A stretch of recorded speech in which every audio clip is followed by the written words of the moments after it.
तो देखिए 13 अप्रैल को इजराइल पर हुए हमले के बाद ईरान ने जिस तरीके से कार्रवाई की थी, उसके बाद से इजराइल अब बदला लेने की बात कर रहा है और इजराइल बेताब है इस बदले को लेने के लिए। और अब ये लगभग साफ हो चुका है कि जल्द ही इजराइल की तरफ से जवाबी कार्रवाई होने वाली है।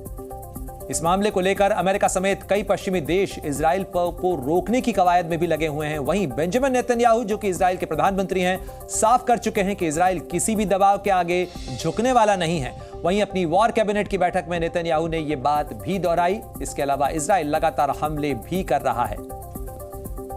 तो लेबनान में हिजबुल्लाह के ठिकानों को इजराइल की तरफ से निशाना बनाया गया और हालात पश्चिम एशिया के पूरे इलाके के अंदर लगातार तनाव के बने हुए हैं।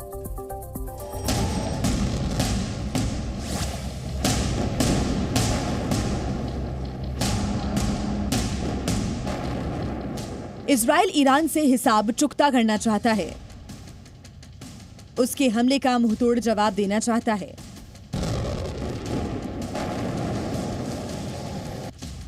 नेतन्याहू बेताब हैं, लेकिन दुनिया के दबाव के आगे उनके हाथ बंधे हुए हैं। बार बार ईरान उकसा रहा है, अमेरिका समेत पश्चिमी देश रोक रहे हैं, लेकिन इजराइल ठान चुका है कि खुद पर हुए हमले का बदला लेगा। ईरान की तरफ से पिछले हफ्ते इजराइल पर 350 मिसाइलों और ड्रोन से बड़ा हमला किया गया था, जिसके बाद वर्ल्ड वॉर शुरू होने का डर हर तरफ फैलने लगा था। दुनिया को डर था कि इजराइल तुरंत जवाबी हमला करेगा, लेकिन अमेरिका का साथ ना देने और दबाव के चलते अब तक नेतन्याहू खामोश है। लेकिन बार बार साफ कर चुके हैं कि इजराइल इसे सहने वाला नहीं है और एक बार फिर इजराइल ने ये साफ कर दिया है कि अब वो किसी दबाव के आगे नहीं झुकेगा। नेतन्याहू ने बुधवार को हुई वॉर कैबिनेट की बैठक की, जिसमें साफ कहा कि भले ही उनके सहयोगी कुछ भी कहें, लेकिन इजराइल वो सब करेगा जो उसकी रक्षा के लिए जरूरी होगा।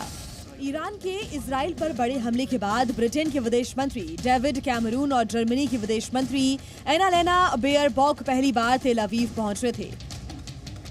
जर्मनी और ब्रिटेन ने हमले के बाद इजराइल से संयम रखने की अपील की है और चेतावनी दी है कि ईरान के खिलाफ कोई भी कार्रवाई मध्य पूर्व को बड़े युद्ध की तरफ ले जा सकती है। तो वहीं कैमरून ने साफ कहा कि इजराइल के इरादे देख ये साफ है कि वो जल्द हमला करने वाला है। वहीं अमेरिका की अगर बात की जाए तो अमेरिकी राष्ट्रपति जो बाइडेन ने नेतन्याहू को साफ कहा है कि अगर ईरान पर हमला होता है तो अमेरिका इसमें इजराइल की मदद नहीं करेगा। लेकिन अब नेतन्याहू के बयान से साफ है कि अमेरिका साथ आए या नहीं, वो बदला लेकर रहेगा। इजराइल के इरादे इस बात से भी समझे जा सकते हैं कि उसने हाल ही में हिजबुल्लाह के टारगेट को निशाना बनाया है, जिसमें उसका कमांडर भी मारा गया। तो वहीं इसके जवाब में हिजबुल्लाह ने भी इजराइल बॉर्डर पर बने सैन्य ठिकाने पर हमला किया। Zee News।